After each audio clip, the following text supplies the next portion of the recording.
जरा सोचिए, सुल्तान का शरीर इतना जहरीला था कि उसकी त्वचा पर बैठते ही मक्खियां तुरंत दम तोड़ देती थीं। ये कोई मनगढ़ंत कहानी नहीं है, बल्कि 16वीं सदी के यूरोपीय यात्रियों जैसे बारबोसा और वर्थेमा के लिखे वृत्तांतों का हिस्सा है। उन्होंने भारत के एक ऐसे पॉइजन किंग का जिक्र किया जो कथित तौर पर रोजाना 35 किलो खाना खाता था। सच में सुनने में तो ये एकदम किसी हॉलीवुड फिल्म के सुपर विलन जैसा लगता है, लेकिन इस अजीब और खौफनाक यूरोपीय किंवदंती के ठीक पीछे एक बेहद शातिर जियोपॉलिटिकल मास्टरमाइंड छिपा था। तो आज के इस विश्लेषण में हम इसी डार्क मिथक को पूरी तरह से डिकोड करने वाले हैं। हम 15वीं सदी के एक ऐसे विजनरी शासक की असलियत सामने लाएंगे जिसने सिर्फ अपनी तलवार के दम पर नहीं बल्कि अपनी कमाल की कूटनीति से पश्चिमी ताकतों को भारत पर कब्जा करने से पूरे 100 साल तक रोके रखा। जी हाँ, एक ऐसा सुल्तान जिसने 3 महाद्वीपों को मिलाकर एक ऐसा नौसैनिक गठबंधन बनाया जिसकी मिसाल इतिहास में शायद ही कहीं मिले। आइए गुजरात के सबसे ताकतवर सुल्तान महमूद बेगड़ा की इस असली कहानी में गहराई से उतरते हैं। शुरुआत करते हैं हमारे पहले हिस्से से, खून से सने तख्त पर एक बच्चा। बात 1458 की है। उस वक्त गुजरात का शाही दरबार साजिशों और खून खराबे का एक भयानक अखाड़ा बन चुका था। महल के हालात इतने खराब थे कि महज 13 साल के फतेह खान को एक ऐसे तख्त पर बैठाया गया जहां उसके अपने सौतेले भाई को उसी के सामने जहर देकर मारा गया था। हर तरफ हत्यारे छिपे थे और अब इस जानलेवा डर से बचने के लिए फतेह खान की मां, जो सिंध की एक सम्मा राजकुमारी थी, और एक सूफी संत ने बायोलॉजिकल विज्ञान का एक बेहद सटीक और हैरान करने वाला रास्ता चुना। उन्होंने मेथोडिज्म का सहारा लिया। इसके तहत बचपन से ही इस बच्चे को जहर की हल्की हल्की खुराकें दी जाने लगी। मकसद साफ था, शरीर को जहर का ऐसा आदी बना देना कि कोई भी हत्यारा उसे मार न सके। और हैरानी की बात देखिए, यही वो ठोस बायोलॉजिकल असलियत थी जिसने बाद में यूरोपियनों के बीच उस पॉइजन किंग वाले खौफनाक मिथक को जन्म दिया। अब आते हैं दूसरे हिस्से पर, गुजरात साम्राज्य का निर्माण। महज 13 साल की उम्र में उस अनाथ सुल्तान ने एक बात बहुत अच्छी तरह समझ ली थी, अगर भेड़ियों के बीच जिंदा रहना है तो खुद सबसे बड़ा भेड़िया बनना होगा। उसने शुरुआती बगावतों को बड़ी ही बेदर्दी से कुचला, लेकिन वो ये भी जानता था कि सत्ता सिर्फ तलवार से नहीं चलती, असली ताकत तो समंदर के व्यापार में है। उस दौर के आंकड़े हैरान करने वाले हैं। हर साल लगभग 5000 गुजराती हिंदू और जैन बनिया व्यापारी दक्षिण पूर्व एशिया में मलक्का के बंदरगाहों तक जाते थे। ये व्यापारी एक विशाल ग्लोबल सप्लाई चेन चला रहे थे जो मलक्का के मसालों को लाल सागर होते हुए सीधे यूरोप के वेनिस तक पहुंचाती थी। 15वीं सदी के हिसाब से ये एक अभूतपूर्व आर्थिक नेटवर्क था, बिल्कुल उस दौर का वॉल स्ट्रीट। बेगड़ा ने इस असीमित दौलत को एक बेहतरीन सिस्टम में ढाला। उसने महमूदी नाम का एक बेहद भरोसेमंद चांदी का सिक्का चलाया। ये सिक्का इतना कामयाब रहा कि सदियों तक पश्चिमी भारत का मुख्य रिजर्व कॉइन बना रहा। इसके अलावा लुटेरों से व्यापार को सुरक्षित रखने के लिए उसने पूरे गुजरात में पक्की सड़कें बनवाईं और व्यापारियों के रुकने के लिए सुरक्षित सराय का निर्माण करवाया। मतलब उसने एक ऐसी आर्थिक स्थिरता कायम कर दी थी जिसकी उस दौर में कल्पना करना भी मुश्किल था। अब ये शानदार अर्थशास्त्र उसकी युद्ध नीति से सीधे तौर पर जुड़ा था। सुल्तान के सामने एक बहुत बड़ी चुनौती थी। जूनागढ़ और पावागढ़ जैसे ऊंचे पहाड़ों पर बैठे ताकतवर राजपूत शासक जो कभी भी इन अहम व्यापारिक रास्तों को काट सकते थे। इन जमीनी रास्तों को हमेशा के लिए सुरक्षित करने के लिए ही उसने इन दोनों अजेय माने जाने वाले किलों को फतह किया। गुजराती भाषा में बे का मतलब होता है 2 और गढ़ का मतलब किला। इन्हीं 2 किलों को जीतने के बाद उसे वो नाम मिला जिससे आज पूरी दुनिया उसे जानती है, महमूद बेगड़ा।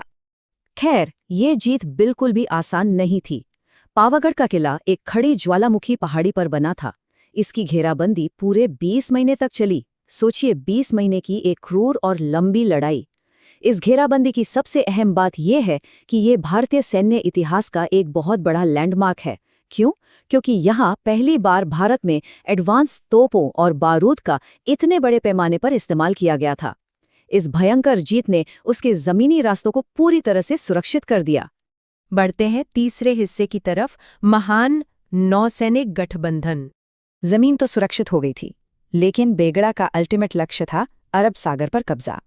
और इसके लिए उसे एक ऐसे मास्टरमाइंड की जरूरत थी जो समंदर की लहरों पर राज कर सके। सुल्तान ने इस काम के लिए जिसे चुना, उसकी कहानी सच में हैरान कर देने वाली है। मिलिए मलिक अयाज से। मलिक अयाज कोई शाही इंसान नहीं था। वो असल में जॉर्जिया या रूस में पैदा हुआ एक ईसाई था, जिसे बचपन में गुलाम बनाकर इस्तांबुल में बेच दिया गया था। वहां से कई हाथों से गुजरते हुए वो बेगड़ा के दरबार में एक तोहफे के रूप में पहुंचा। लेकिन बेगड़ा ने इस गुलाम की असाधारण प्रतिभा को पहचान लिया। उसने अयाज को आज़ाद किया और सीधे गुजरात की प्राइवेट नौसेना का सुप्रीम एडमिरल बना दिया। कमाल की बात है ना? अयाज ने तुरंत काम शुरू किया। दीव को एक अजेय नौसैनिक किले में बदल दिया और तेज चलने वाले, तोपों से लैस जहाज़ों का एक शानदार बेड़ा तैयार कर दिया। सब कुछ एक परफेक्ट प्लान के तहत बिल्कुल सही चल रहा था, लेकिन फिर साल 1498 में भारत के तट पर वास्को डी गामा आ धमकता है। पुर्तगाली साम्राज्य, या जिसे एस्तादो दा इंडिया कहा जाता था, वो सिर्फ व्यापारी नहीं थे, वे असल में एक समुद्री माफिया की तरह काम कर रहे थे। उन्होंने एक काटास सिस्टम लागू किया। सीधे शब्दों में कहें तो हिंद महासागर में जहाज चलाने के लिए प्रोटेक्शन मनी यानी हफ्ता देना होगा। जो भी मना करता, पुर्तगाली उनके नाविकों के हाथ पैर और नाक कान काटकर उन्हें बेरहमी से समंदर में फेंक देते थे। ये उस पुरानी इस्लामिक और विनीशियन व्यापारिक मोनोपोली के लिए एक सीधा सीधा अस्तित्व का संकट था। अब पुर्तगालियों के इस क्रूर एकाधिकार को तोड़ने के लिए महमूद बेगड़ा ने जो किया, वो जियोपॉलिटिक्स का एक असली मास्टर स्ट्रोक था।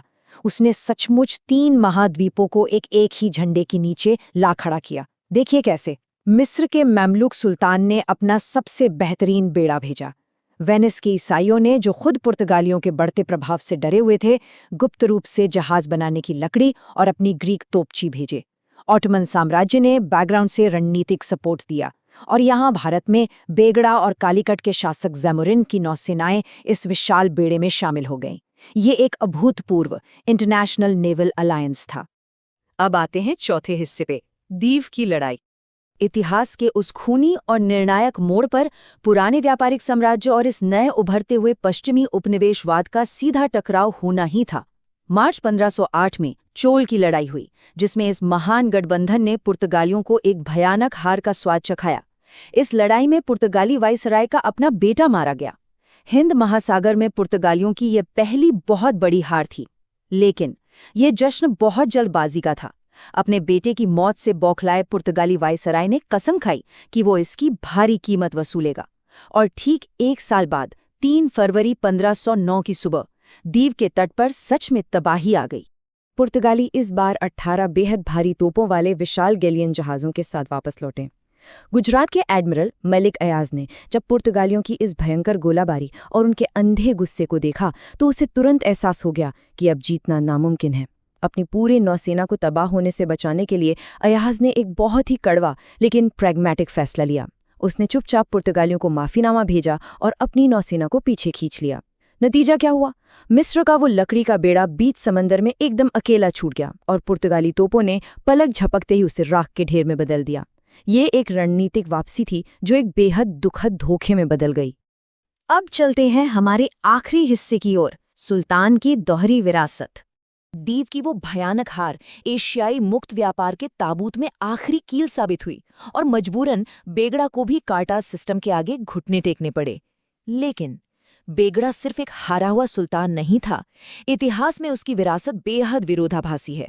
स्क्रीन पर दिख रहे इन 2 ऐतिहासिक ग्रंथों को देखिए। ये दोनों एक ही शासक के बारे में हैं। फारसी की मिरात-ए-सिकंदरी उसे एक कट्टर इस्लामिक गाजी के रूप में दिखाती है जो विद्रोहियों को कुचलते हुए हिंदू मंदिर तोड़ रहा है। लेकिन ठीक उसी समय उसी के दरबार के संस्कृत कवि द्वारा रचित राजविनोद ग्रंथ उसे एक महान सूर्यवंशी राजा और साक्षात देवराज इंद्र के समान बताता है। ये कोई अचानक आया हृदय परिवर्तन या धर्मनिरपेक्ष बदलाव नहीं था। ये विशुद्ध रूप से सत्ता को बनाए रखने का बेगड़ा का कूटनीतिक प्रैग्मेटिज्म था। वो बहुत अच्छे से जानता था कि राजकाज शांति से चलाने के लिए बहुसंख्यक आबादी का समर्थन जीतना कितना जरूरी है। अगर पुरातात्विक सबूतों की बात करें तो चंपानेर के पास 1498 में बनी मांडवी बावड़ी के शिलालेख को देखा जा सकता है। इसे खुद बेगड़ा ने बनवाया था। लेकिन हैरान करने वाली बात यह है कि इसकी शुरुआत भगवान शिव, गणेश और देवी शारदा की वंदना से होती है। इसमें साफ चेतावनी दी गई है कि जो भी इसे अपवित्र करेगा उसे देवी काली के प्रकोप का सामना करना पड़ेगा। यह इस बात का एकदम स्पष्ट उदाहरण है कि बेगड़ा धर्म को किसी कट्टर सिद्धांत की तरह नहीं, बल्कि प्रशासन और सत्ता को स्थिर रखने की एक बेहद कारगर टूल की तरह इस्तेमाल करता था। अपने शासन के आखिरी सालों में उसने जमीन पर अपना साम्राज्य इतना मजबूत कर लिया था कि जरा इस आंकड़े पर गौर कीजिए। बेगड़ा की मौत के दशकों बाद 1570 के दशक तक भी सिर्फ गुजरात के बंदरगाहों का जो राजस्व था वो पूरे पुर्तगाली एशियाई साम्राज्य की कुल कमाई से 3 गुना ज्यादा था। जी हाँ, 3:1 का अनुपात, यही उसका असली अर्थशास्त्र था। पूरे 53 सालों तक राज करने वाला महमूद बेगड़ा वो सुल्तान था जिसने अपनी जमीन और अर्थव्यवस्था तो बचा ली, लेकिन कूटनीतिक धोखे और तोपों की कमी के चलते वो अपना समंदर हार गया। आज के दौर में भी जब हम स्ट्रेट ऑफ होर्मुज या दक्षिण चीन सागर को लेकर ग्लोबल ट्रेड वॉर्स देखते हैं, तो बेगड़ा की कहानी एक बहुत ही गहरा सवाल हमारे सामने छोड़ जाती है। अगर कोई राष्ट्र अपने समुद्री व्यापार और समंदर पर नियंत्रण खो देता है, तो क्या एक न एक दिन उसका अपनी जमीन हारना भी अनिवार्य रूप से तय हो जाता है? ये कहानी इतिहास का एक अहम हिस्सा होने के साथ साथ आज के लिए भी एक बड़ी सीख है। हमारे इस विश्लेषण से जुड़ने के लिए बहुत बहुत धन्यवाद।